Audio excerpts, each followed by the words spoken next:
A woman who survived last year's deadly methanol poisoning in Laos is hoping to raise awareness among school students about the dangers of drinking. Bethany Clarke joins us now. Bethany, welcome to the program. Thank you. What's your message to students who might be heading overseas? Perhaps it's for schoolies, perhaps it's because they've got a break from university at this time of the year. The main message really is just avoid spirits and just to go for those canned drinks or bottles that you open yourself. So canned beer, bottled beer, that kind of thing is pretty safe. Did you have any idea that this was a risk when you went to Laos? No, I mean, if I had, I definitely wouldn't have been drinking buckets. And I suppose that's the message that we're trying to give out. Avoid the shots, the buckets, free pouring things down your throat. Like, it might seem fun, but at the end of the day, they're giving it away to you on the cheap. So you can't guarantee that that's good quality alcohol. So it's not worth drinking. Well, we've got a story across our ABC platforms here today that the hostel in Laos is reopening. What are your thoughts about that? Yeah, I mean, they've tried to do this before, and I've said before, I think this just needs to be memorialised now. I don't think that's on for them to just open up and pretend like nothing's happened there. Yeah, it's just, no, not good enough. But would you be worried this sort of thing could happen again, essentially?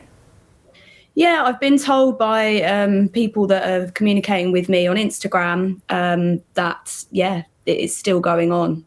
So without saying too much, it's still happening. Now, there's been an investigation underway for some time now. Back in May, we heard from the Laos government about some potential charges. I know you reacted to that, but we haven't really heard very much since. What's your reaction to how this investigation's been handled? Yeah, there's obviously a lot of corruption going on in Laos and specifically in Vang Vieng. So I wouldn't be surprised if the police were bribed. So that's the information that I have, and it makes sense that those charges are the charges that have been brought because, yeah, I mean, they've got rid of the evidence. Perhaps that was enough to make sure that they weren't going to get any severe sentences. Given how many people died, did you expect that more action would have been taken?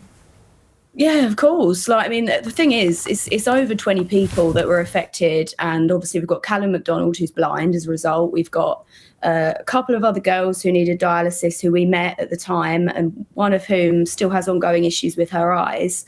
Who knows who else is out there who I haven't communicated with yet? It's just the numbers are incredible to have such little result. I mean, you see all these other poisonings happening in other parts of the world, and people do go down for it. So it shouldn't be this hard. It's just infuriating. A year on from this, how do you reflect on your friend Simone?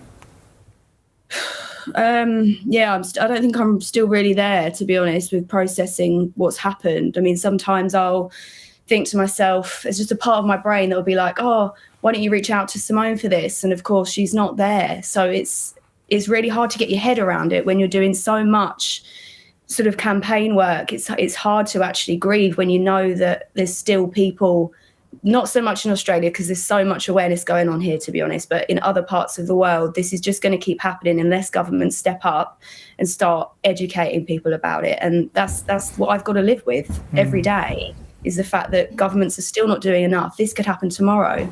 So I'm just trying to do the best that I can, really. And We've been sent a statement from Simone White's parents who say they are extremely disappointed and shocked that the police investigation is supposedly still ongoing with no meaningful charges. They say that every fortnight they get updates and there's just been no progress for months and months, and they're worried that Laos authorities in Laos don't want to do anything more. What would you like to see from the Australian government in this space? I think the Australian government have tried quite a bit. I believe they were going to get some police in there. They've offered all of this stuff, but the Lao government are obviously a communist dictatorship, so they're not going to want any interference with the case. But I suppose all we can do is just keep banging the drum and saying, look, this is not good enough.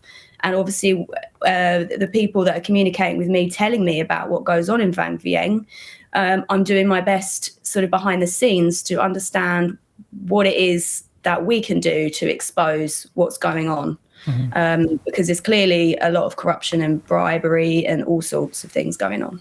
Well, I think your message about spirits in particular is reaching a lot of people. Bethany, thank you so much for joining us today. Thank you very much.